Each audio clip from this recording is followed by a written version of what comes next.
Hello friends, स्वागत है आपका एक और नई वीडियो में। तो आज की इस वीडियो में हम बात करने वाले हैं स्मॉल कैप स्टॉक्स या कंपनीज के बारे में।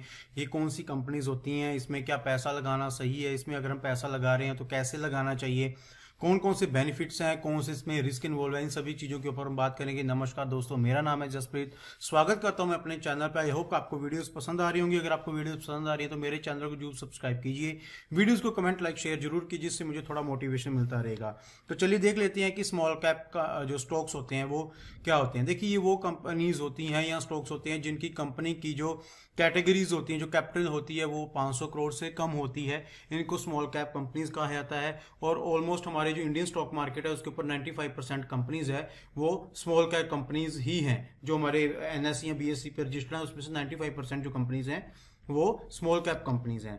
अब जो स्मॉल कैप कंपनी होती हैं इनको हम 251 के रैंक से ऊपर का जो रैंक है वो देते हैं। अब देखिए, जो निफ्टी 50 होता है उसमें टॉप 50 आती है, उसके बाद नेक्स्ट 50 आता है, फिर नेक्स्ट 100 आता है, उसके बाद 200 के बाद ये 251 का जो रैंक होता है ये हमारी होती हैं स्मॉल कैप कंपनीज। ये एक इनिशियल फेस होता है क्योंकि ये बिल्कुल बैकएंड से काम करती हैं। इनिशियल फेस होता है इकोनॉमिक रिकवरी का। जैसे जैसे ये बढ़ती रहती हैं, अगर इनमें ग्रोथ काफ़ी अच्छी आ रही है तो ये टॉप 50 में भी आ जाती हैं, तो इसलिए इनको स्मॉल कैप कंपनीज कहा जाता है।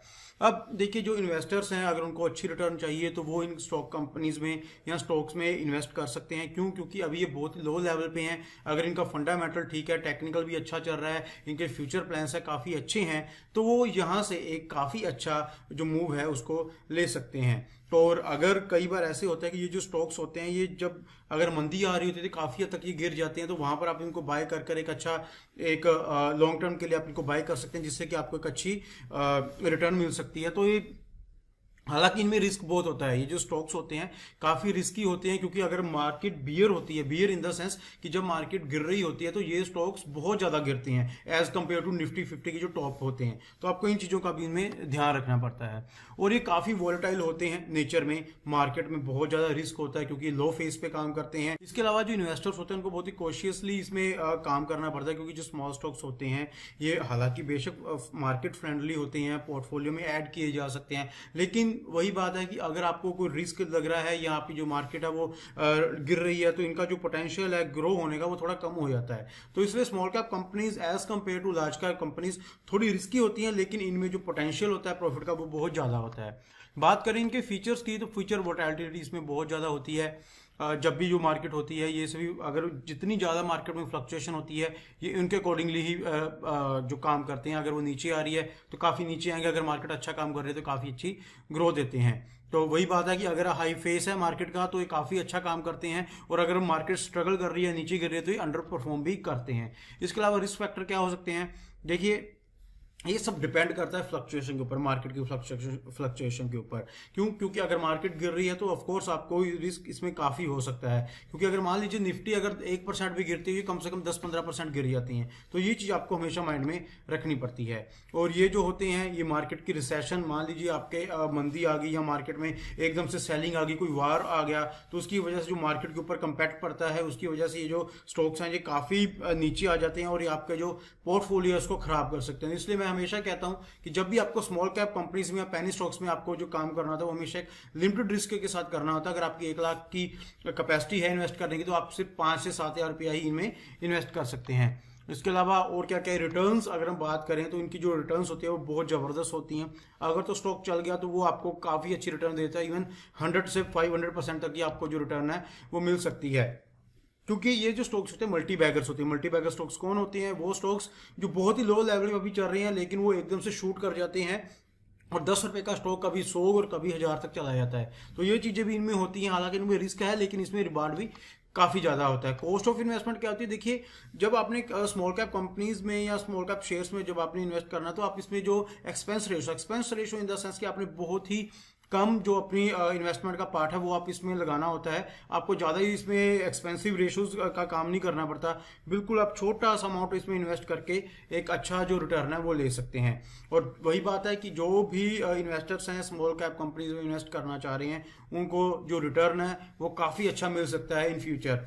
तो इसीलिए मैं कहता हूं कि आप छोटा रिटर्न, बड़ा रिटर्न के लिए छोटी सी इन्वेस्टमेंट कीजिए। ये काफ़ी अच्छे मल्टी बैगर साबित हो सकते हैं और इसमें आपको काफ़ी अच्छा बेनिफिट मिल सकता है। इसके अलावा इसका जो इन्वेस्टमेंट हॉरिजन है वो क्या है? देखिए, ये जो स्मॉल कैप कंपनीज होती हैं ना, ये लॉन्ग टर्म और शॉर्ट टर्म, ये दोनों के बीच में किया जा सकता है। कुछ लोग स्मॉल कैप कंपनीज को लॉन्ग टर्म के लिए रखते हैं क्योंकि धीरे धीरे जैसे इनकी ग्रो होती रहती है तो इनको काफी अच्छा प्रॉफिट मिल जाता है, तो इनकी जितनी ग्रोथ है उतना आपका पोर्टफोलियो है वो ज्यादा निखर कर सामने आ जाता है। और अगर हम शॉर्ट टर्म की बात करें तो कुछ स्टॉक्स होते हैं या कुछ इन्वेस्टर्स होते हैं वो शॉर्ट टर्म के लिए करते हैं कि मैंने 10 या 15 रुपए का इसमें से प्रॉफिट लेना, उसके बाद मैं बाहर निकल जाऊंगा, तो उसके अकॉर्डिंगली ये जो है इन्वेस्टमेंट होरिजन है वो काम करता है। हालांकि इन्वेस्टर्स को जो स्मॉल कैप कंपनीज है हमेशा लेनी चाहिए, और लेनी कब चाहिए? लॉन्ग टर्म इन्वेस्टमेंट के लिए। ऑफ कोर्स इसमें रिस्क एसोसिएट होता है, लेकिन अगर ये चल गए तो आपको बहुत ही जबरदस्त रिटर्न दे सकते हैं। टैक्सेशन की बात करते हैं तो टैक्सेशन सेम है जैसे बाकियों के ऊपर होता है कि अगर आप short term capital gain tax होता है, जो इसके ऊपर भी मैं अभी वीडियो बनाऊंगा,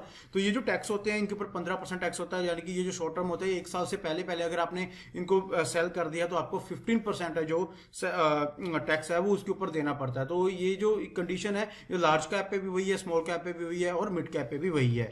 बात करें रीजन क्यों है, क्या है इन्वेस्टमेंट करने का इसका मेन रीजन, तो इसमें मोस्टली 3-4 रीजंस हैं जिनके हम इनको कंसीडर कर सकते हैं इन्वेस्टमेंट पर्पस के लिए। सबसे पहले इसके ग्रोथ पोटेंशियल काफी अच्छा होता है। नीचे से स्टॉक चढ़ रहा है, अभी 251 रैंक के पीछे पीछे काम कर रहा है, तो जब ये बढ़ेगा तो इसकी जो परफॉर्मेंस होगी आउट परफॉर्म करेगा, तो इससे आपका जो पोर्टफोलियो है काफी अच्छा रहेगा। जो आपके क्वालिटी स्टॉक्स हैं आप उनको लोअर प्राइस पे बाय कर रहे हैं। आप देखिए जब भी आपने बाय करना है फंडामेंटल एनालिसिस करना बहुत जरूरी है, जिसके ऊपर मैंने वीडियो ऑलरेडी डाल रखी है। तो आपने क्या करना है, फंडामेंटल एनालिसिस कीजिए, कंपनी अगर अच्छा काम कर रही है और आपको लग रहा है फ्यूचर में ग्रोथ कर रही है तो आप उसमें टाइमली इन्वेस्टमेंट कर दीजिए, तो इससे आपको काफी अच्छा बेनिफिट मिल जाएगा।